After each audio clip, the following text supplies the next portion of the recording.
So similar to how we did for the income statement, add your table to your report page, select the row index from the balance sheet statements, select your balance sheet items, come to the format pane, search for app,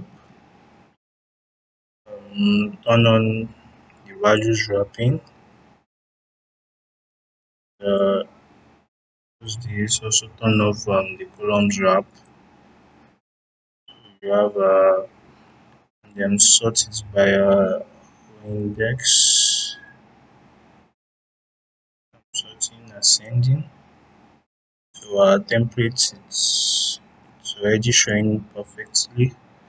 And then the only other thing is just add your balance sheet measure.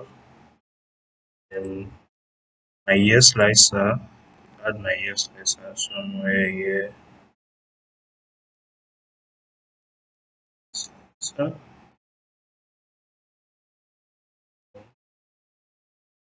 I have my balance sheet values changing. I use the treaters function, and if you could see, I don't have any connection between my calendar table and my balance sheet table.